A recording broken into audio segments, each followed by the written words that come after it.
Friends, my name is Swati Mishra and welcome to my channel Swati Mishra maths. हम reasoning के questions पढ़ रहे हैं। हमने प्रीवियस लेक्चर में किया था क्यूब्स एंड क्यूबॉइड से रिलेटेड प्रॉब्लम। आज की क्लास में हम इसी वे में आगे बढ़ रहे हैं और हमने लिया है डाइस, पासे से रिलेटेड क्वेश्चंस। अब डाइस क्या होता है ये तो आप सभी को पता है, सभी ने बहुत लूडो खेला है, स्पेशली लॉकडाउन में ऑनलाइन लूडो तो सबने खेला है। तो पासा क्या है ये तो मुझे बताने की ज़रूरत नहीं है, पर ये कौन से शेप का होता है। पासे का जो शेप होता है वो क्यूब का शेप होता है, जिसमें लेंथ, ब्रेड्थ एंड हाइट की वैल्यूज आपस में इक्वल होती हैं। ओके, और अगर हम इसके सरफेस देखें तो ये हम पिछले क्लास में ही पढ़ चुके हैं, 6 सरफेस होते हैं। अगर हम एजेस देखते हैं या किनारे तो ये 12 होते हैं, और अगर हम कोने देखें तो ये 8 होते हैं। ठीक है, तो ये एक 3 डायमेंशनल फिगर है जिसको हम यहाँ पर नहीं बना सकते। हम यहाँ पर सिर्फ फ्रंट फेस ही बनाते हैं। जब भी हम इसको इस तरह से पेपर पर बनाएंगे तो इसके 3 फेस ही हमें दिखते हैं, और बाकी के जो 3 फेसेस हैं वो जस्ट इनके अपोजिट साइड पे होते हैं। इसके अपोजिट एक फेस होगा, इसके अपोजिट इसके नीचे एक फेस होगा। तो इस तरह से हमें एक पासा मिलता है, और इस तरह से इसमें डिफरेंट नंबर्स लिखे होते हैं और हम उनसे लूडो खेलते हैं आराम से। तो अब हमें इसे पढ़ना है रीजनिंग में। तो रीजनिंग में पासे से रिलेटेड किस तरह से क्वेश्चंस आते हैं, तो यहाँ पर देखिए मैंने डिफरेंट फिगर्स बनाए हैं। फर्स्ट फिगर में एक पासा है, तो क्वेश्चन में क्या होगा, एक पासा हमें दिया होगा, एक डाइस दिया होगा, और ये इसके 3 फेसेस दिख रहे हैं, और बाकी के जो 3 फेसेस हैं उनमें कौन से नंबर है ये हमें बताना होगा। हमें पूछा जाएगा कि 1 के पीछे कौन सा नंबर है, 1 के अपोजिट फेस पर कौन सा नंबर है, तो हमें बताना होगा। सेकंड केस में क्या होता है, 2 पासे दे दिए जाते हैं और इन दोनों को रिलेट करके बताना होता है। एक केस होता है जिसमें 3 या 4 पासे दिए जाते हैं, जैसे यहाँ पर देखिए 4 पासे दिए हुए हैं और इनमें से कोई एक कंडीशन को हमें पूछा जाएगा। तो इस तरह से एग्ज़ाम में ये क्वेश्चन आता ही है कि हमें पासे की फिगर्स दिए होंगे और उससे हमें क्वेश्चन सॉल्व करने होंगे। कभी कभी इनसे हमें 2 या 3 क्वेश्चंस पूछ दिए जाते हैं। मीन्स एक फिगर दिया जाएगा और इस एक फिगर से ही 2 से 3 क्वेश्चंस पूछे जाते हैं। तो आप इसको पढ़ लीजिए और डेफिनेटली ये आपके लिए हेल्पफुल होगा। तो अब हम इनके जनरल इंट्रोडक्शन तो हमने पढ़ लिया। अब हम देखते हैं कि जब हमें पासे से रिलेटेड क्वेश्चन पूछा जाएगा तो हम उसको किस तरह से सॉल्व करेंगे। सबसे फर्स्ट हम लेते हैं एक पासे की कंडीशन। तो फर्स्ट केस हमने लिया है जब पासे की संख्या 1 हो। एक ही पासा हमें गिवन है और इस पासे में हमें पूछा गया है कि 1 के विपरीत सतह पर 1 के अपोजिट फेस पर कौन सा अंक होगा। तब हम कैसे सॉल्व करेंगे, तो इस केस के लिए आपको एक टर्म पढ़ना है, मानक पासा। हिंदी में और इंग्लिश में इसे कहते हैं स्टैंडर्ड डाइस। अब मानक पासा क्या होता है, जब भी कोई डाइस आप देखेंगे तो मानक पासे या स्टैंडर्ड डाइस में इसके अपोजिट फेसेस के अंकों का सम 7 होता है। Addition of numbers of opposite faces are equal to 7। इसके जो भी विपरीत सतह है उसके अंकों का सम 7 होना चाहिए। जैसे मान लीजिए ये पासा है, जनरली ये घनाभ की शेप है। मान लीजिए कि अपोजिट फेस मैं बता रही हूँ, ये वाला फेस और इसके पीछे का फेस, ऊपर का और इसके नीचे का, ये दोनों एक दूसरे के अपोजिट कहलाते हैं। तो अपोजिट फेसेस या अपोजिट सरफेस के अंकों का सम 7 होता है, तब हम उस पासे को मानक पासा या स्टैंडर्ड पासा कहेंगे। अब पासे में 1 to 6 डिजिट्स लिखे होते हैं। ओके, तो 1 to 6 डिजिट्स में नंबर के ऐसे हमें कॉम्बिनेशन बनाने हैं जिनमें सम हमें 7 मिले। तो जनरली 1 का कॉम्बिनेशन 6 के साथ बन जाएगा, 2 का बन जाएगा 5 के साथ और 3 का बन गया 4 के साथ। अपोजिट भी आप ले सकते हो, मतलब 1 और 6 का सम है 7, इसका 7, इसका 7।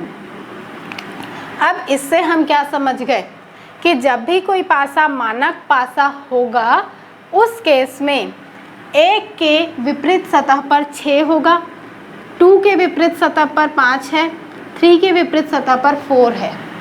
ठीक है, मतलब यहाँ पर इसमें देखिए 1 के अपोजिट सतह पर क्या होगा 6, 5 के नीचे वाले सतह पर 2 और 3 के इस साइड के सतह पर 4 होगा।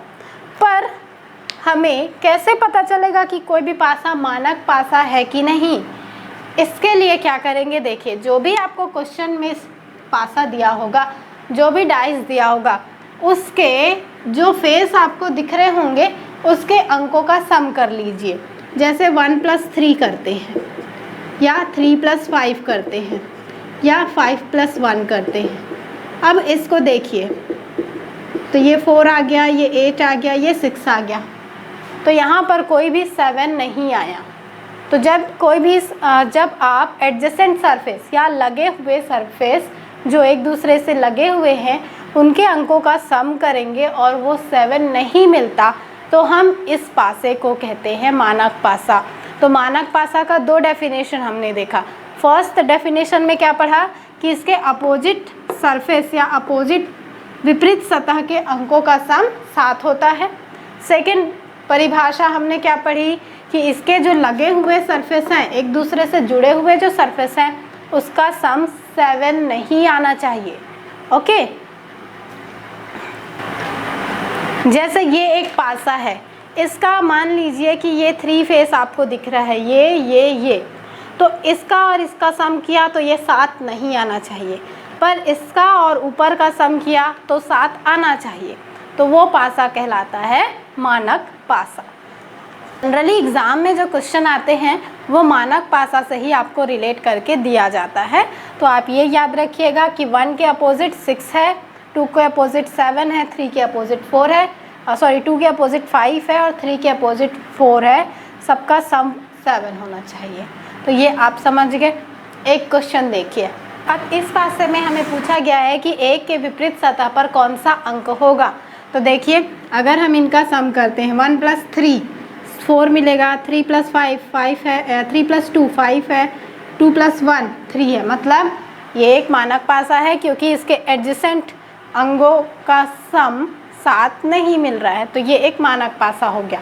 तो मानक पासा के लिए हमने क्या पढ़ा है कि 1 के विपरीत 6 होता है, तो 1 के विपरीत पर क्या हो जाएगा 6। अब इसी क्वेश्चन को थोड़ा सा घुमा देते हैं और क्वेश्चन में पूछ देते हैं कि अगर इस पासे को ऐसे घुमा दिए तो उस कंडीशन पर 1 कहाँ चला जाएगा, ऊपर चला जाएगा। और देखिए, जब हम इसको घुमा देंगे तो उस कंडीशन पर 1 आ गया यहाँ, 3 तो यहीं रहेगा और यहाँ पर कोई दूसरा अंक आ जाएगा क्योंकि अब ये 2 तो पीछे चला गया। तो अब हमें पूछा जाएगा कि 1 के नीचे कौन सा अंक होगा, तो उस कंडीशन पर भी क्या आएगा 6। तो थोड़ा सा घुमाकर ये पूछा जाता है कि 1 अगर ऊपर हो तो उस केस में उसके नीचे कौन सा होगा। तो ये आप एज्यूम कर लीजिएगा और सॉल्व कर सकते हैं। इसके बाद हम नेक्स्ट देखते हैं जब पासे की संख्या 2 हो। अब हम नेक्स्ट केस लेते हैं जब पासे की संख्या 2 हो। तो जब पासे की संख्या 2 होगी, इस तरह से 2 पासे के फिगर्स आपको दिए होंगे और इससे रिलेट करके आपको बताना होगा। तो कैसे करेंगे, तो पासों की संख्या जब 2 हो, इसमें भी हम 3 कंडीशंस देखेंगे। तो उसमें से फर्स्ट कंडीशन मैंने लिया है जब दोनों पासे के 2 सतह के अंक समान हो। मीन्स जो ये पासे के 3 सरफेस जो दिखाई देते हैं ना, उनके 2 सरफेस में एक समान अंक लिखे होंगे। जैसे ये जो मैंने फिगर ड्रॉ किया, इसमें देखिए ये 3 एक समान है दोनों में और 6 एक समान है। तो ये 2 सरफेस के अंक जब एक समान होंगे तब क्या करेंगे। तो ये बहुत ही आसान है, ध्यान से सुनिएगा कि जब ऐसा होगा कि 2 सरफेस के अंक समान होंगे तो जो बाकी बचे 2 होंगे वो एक दूसरे के अपोजिट होंगे। जैसे यहाँ पर 2 and 5, 2 और 5 एक दूसरे के विपरीत होंगे, ठीक है। इस 2 के इस साइड पर 5 होगा और इस 5 के इस पीछे साइड पर 2 होगा। ये बहुत ही आसान है। मान लीजिए यहाँ पर हमें मिलता 1, ओके। तो जब यहाँ पर 1 मिलता तो हम क्या बोलते हैं कि 1 और 5 एक दूसरे के अपोजिट है। यहाँ पर अगर हमें मिलता 4 तो हम कहते हैं 4 और 5 एक दूसरे के अपोजिट हैं। तो जब इस तरह का केस होता है कि दो सतह के अंक एक समान होते हैं तो जो बाकी अंक बचते हैं वो एक दूसरे के अपोजिट होते हैं। ये बहुत ही सिंपल है, इसको आप याद कर लीजिए। इसके बाद मैं यहाँ पर सेकंड केस ले रही हूँ। सेकंड केस है जब पासे की संख्या 2 हो लेकिन दोनों पासे के एक सतह का अंक समान हो, एक सतह के अंक समान हो। तो जब एक सतह का अंक समान होगा इसमें हम 2 सिचुएशंस देखते हैं। फर्स्ट सिचुएशन अभी मैं बना रही हूँ। फर्स्ट सिचुएशन है, एक डाइस यहाँ पर बनाते हैं। हमें क्या लेनी है, एक सतह का अंक एक समान हो। तो इसके लिए हम यहाँ पर बनाते हैं इस तरह का। तो फर्स्ट केस आप इसको देखकर क्या बता सकते हैं कि जो समान अंक है, यहाँ पर मैं लिख रही हूँ समान अंक एक समान सतह पर हो। इससे आप क्या समझ रहे हैं कि जो एक समान अंक है दोनों में जैसे 3 एक समान है, तो फर्स्ट केस ये है कि 3 सेम सरफेस पर होना चाहिए। जैसे 3 यहाँ पर भी है, 3 यहाँ पर भी है, सेम सरफेस पे है।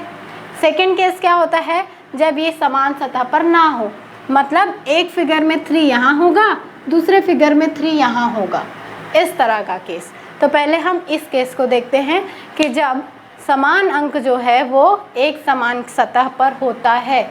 तो इस केस में हम क्या करेंगे, इस तरह का केस होता है। तो इसमें क्या होता है कि जो बचे हुए 2 अंक हैं वो एक दूसरे के अपोजिट फेस पर होते हैं। जैसे 4 के विपरीत होगा 2, ये दोनों, और 1 के विपरीत होगा 5, और जो अंक बच गया वो 3 के विपरीत होगा। तो कौन सा अंक बच गया, 6, तो वो 3 के विपरीत होगा, ठीक है। तो ये कौन सा केस है, जब अंक एक ही सतह पर हो। इसका एक और एग्जाम्पल देखिए। ये एक पासा है,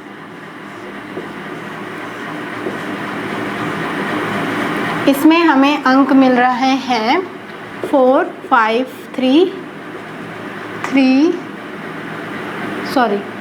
1, 2 और 5। तो अब यहाँ पर देखिए, अगर ये इसी का समान है, यहाँ पर 5 जो है वो एक समान फेसेस पर है। अब इसको भूल जाइए, बचे हुए जो अंक हैं वो एक दूसरे के अपोजिट होंगे। कौन कौन से, 3 के अपोजिट होगा 1 सेम फेस वाले, और 4 के अपोजिट होंगे 2। अब जो अंक बच गया वो 5 के अपोजिट हो जाएगा। तो कौन सा बचा, 6, तो ये हो जाएगा 5 के अपोजिट। तो इस तरह पर इसे हम करेंगे जब समान अंक समान सतह पर हो। इसके बाद हम सेकंड केस लेते हैं, 2 पासों की कंडीशन। 2 पासों की कंडीशन लेंगे और हम इसमें लेंगे जब समान अंक समान सतह पर ना हो। समान अंक समान सतह पर ना हो, तो इस केस में हम क्या करेंगे। तो इसके लिए एक फिगर मैं बना रही हूँ। तो यहाँ पर आप देख सकते हैं इस फिगर में कि दोनों में कौन सा अंक समान है, ये 3, पर 3 यहाँ पर इस फेस में है, यहाँ पर इस फेस में है, दोनों का फेस अलग है। तो इस केस पर हम क्या करेंगे, तो ये भी प्रीवियस केस के समान ही है। अगर आपको 3 के अपोजिट फेस का नंबर पूछा जाता है कि यहाँ पर 3 ऊपर है तो इसके नीचे कौन सा अंक होगा, तो इसके लिए क्या है, आप देखिए कौन कौन से अंक इन दोनों फिगर में आए हैं। तो कौन कौन सा आया है, 4, 5, 6 और 1, ये आ गए। अब ये आ चुके, मतलब ये पीछे नहीं होगा, नीचे नहीं होगा। तो इस केस में जो बच गया अंक वो कौन सा है, यहाँ पर बच गया है 2। इसका मतलब इस 3 के अपोजिट फेस पर कौन सा अंक होगा, 2। पर मान लीजिए कि आपको पूछा गया कि 4 के अपोजिट कौन सा होगा या 1 के नीचे कौन सा होगा, उस केस में क्या करेंगे। तो उस केस पे क्या करेंगे, यहाँ से देखिए जो अंक समान है वहाँ से शुरू करके क्लॉकवाइज डायरेक्शन में नंबर्स को लिखते हैं। तो यहाँ पर 3 है, 3 के बाद इस तरह से क्लॉकवाइज डायरेक्शन में चलेंगे तो 3 के बाद आ गया 5, 5 के बाद आ गया 4। अब यहाँ पर भी 3 से ही शुरू करके क्लॉकवाइज डायरेक्शन में चलते हैं। तो पहले आएगा 3, 3 के बाद ऐसे चलिए 6, 6 के बाद 1। तो इससे हमें क्या पता चला कि 5 के अपोजिट 6 है, 4 के अपोजिट 1 है। ठीक है, तो इस तरह से इस क्वेश्चन को हम करेंगे। और 3 के अपोजिट तो हमने फाइंड कर लिया था कि 2 होगा, तो यहाँ से हमें मिल गया कि 5 के अपोजिट 6, 4 के अपोजिट 1 होगा। ओके, तो ये बहुत ही आसान है, इसको करिए। इसका एक एग्जाम्पल देखिए। मान लीजिए हमें दो पासे की कंडीशन गिवन है।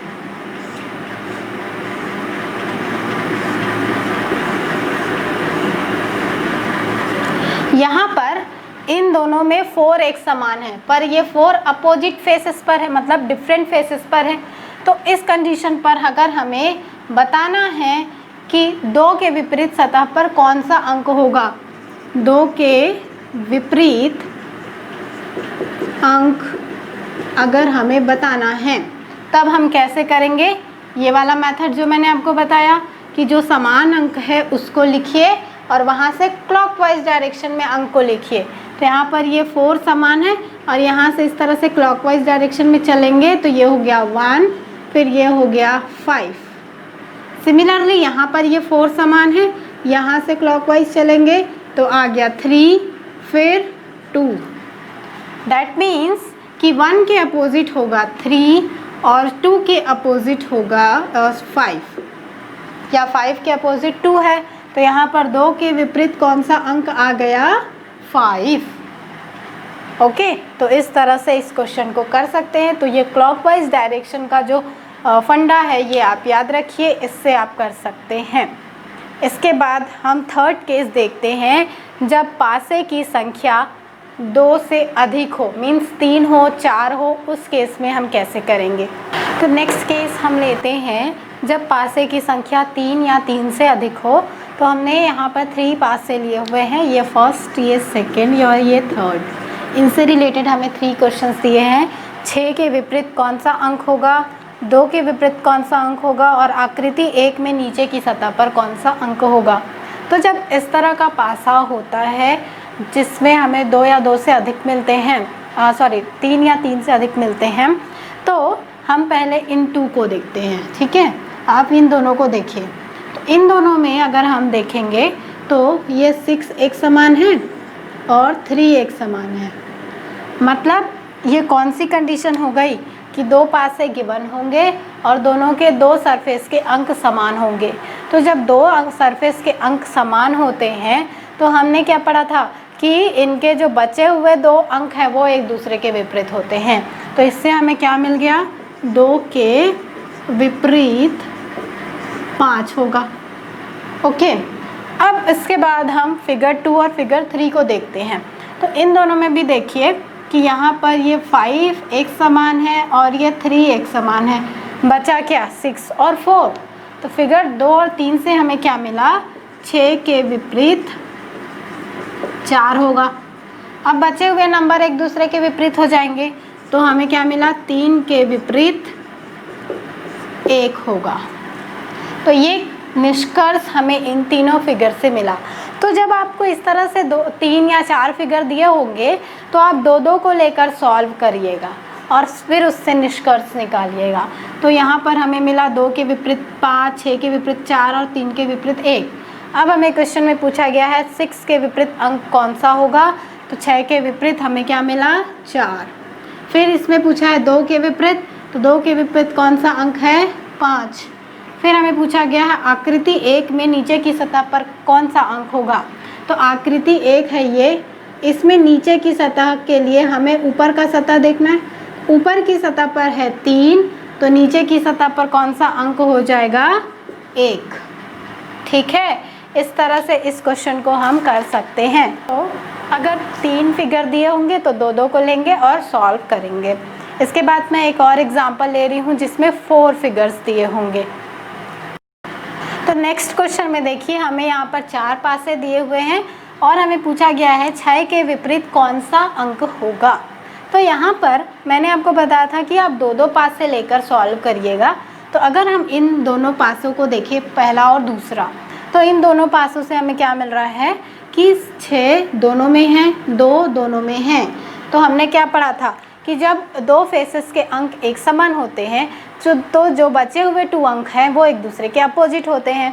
तो यहाँ से हमें क्या मिला कि 3 के विपरीत 4 होगा, क्योंकि यहाँ पर 6 और 2 तो एक दूसरे के समान है, बचे कौन? 3 और 4।